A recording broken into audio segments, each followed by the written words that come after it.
we're counting down to the Met Ball, the annual gala overseen by Vogue's Anna Wintour. It's known as the Super Bowl of fashion. Kerry Washington, our good friend, is going to join us in just a moment. But first, ABC's Rachel Smith has all the details. It's the red carpet event of the year. So exclusive, it's for A-listers and A-plus listers only. We're talking about George and Amal, Kim Ye and Madonna, and Queen Bee herself. The annual Met Ball, held at New York City's Metropolitan Museum of Art, is officially a fundraising event for the museum's Costume Institute. Unofficially, it's a Super Bowl of fashion, in which anything, have we mentioned anything, goes. The Spring Gala combines the stars of sports, music, fashion, and film for one glittery evening. This is like the most exquisite date night ever. Yeah, this is not our typical date night at all. There's no way to buy a ticket to the event. It's by invitation only. And the guest list? It's top secret. Overseen by Vogue editor-in-chief, Anna Wintour. Fashion can create a dream. The theme of this year's event, Manus Ex Machina, fashion in an age of technology. Among the ball's co-chairs, Taylor Swift. She and her fellow guests will climb the dozens of red-carpeted steps to get to the evening of dinner, dancing, and entertainment that follows. All in a night's work for the most famous of the famous in the world. For Good Morning America, Rachel Smith, ABC News, New York. Joining us now, Kerry Washington, star of ABC Scandal, and the woman whose Met Gala look last year earned her Belle of the Met Ball. How do you top that? I don't know, but we're going to try. I know we're that going you to try. will. Always great to see you. You too. And we've had all these looks over the years. Did you have a favorite look? I really loved last year, but I like kind of seeing the spectrum. It's sort of a cool walk through time. It really is. And how did you go about picking last year?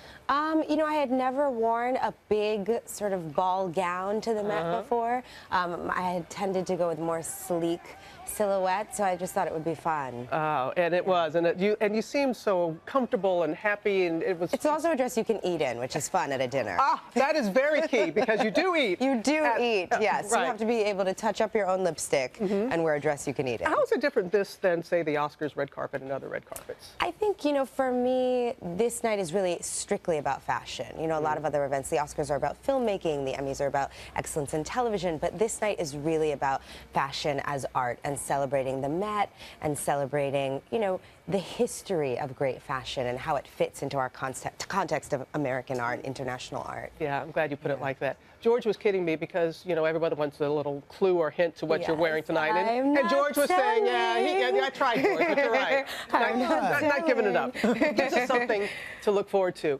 But what you do love talking about is being a brand ambassador for Neutrogena. I do. And that Thank you for having me here today, because it's Melanoma Monday. Yes, it is. is. May 2nd. So and talk more about the campaign. It's a day, you know, Neutrogena has this great campaign about choosing skin health. And when I started working with the company, I actually didn't know enough about skin cancer and the massive epidemic that it is in this country. 350 people are diagnosed every hour in this country. Every hour? Every hour with skin cancer. And it's one of the most preventable forms of cancer. So the fact that we can really educate people to use SPF, to use sunblock, to protect themselves, to avoid having to deal with this, I feel proud to be a part of that initiative, that movement. And you said you can remember your mother putting on sunscreen and how you do that now with your daughter. It's funny because we have found in our studies at Neutrogena that the more a child watches their mom use sunscreen, the more likely they are to protect themselves. And I thought, well, that makes sense, because I watched my mom do it my whole life, which is rare, because I think in a lot of communities of color,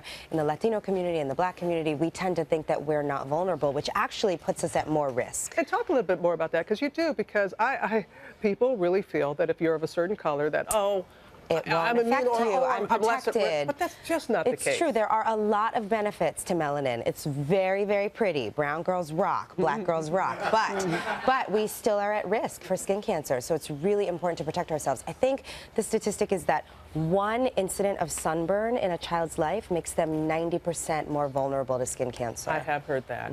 And I feel a little vulnerable, you sitting in a chair, because what Olivia did with that chair a couple of weeks ago. That was pretty crazy. Oh my God. Yeah, I can't protect you from that. Did you see that coming? I didn't.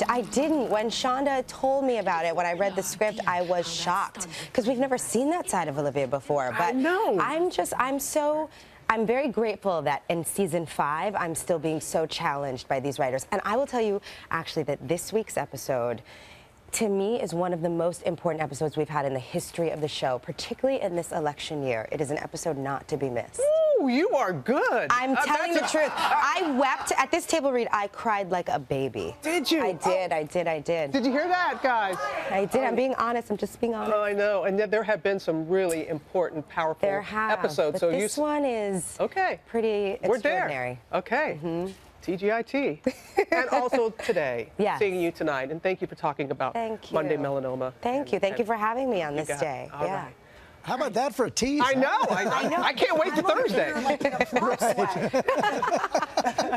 Thanks, guys.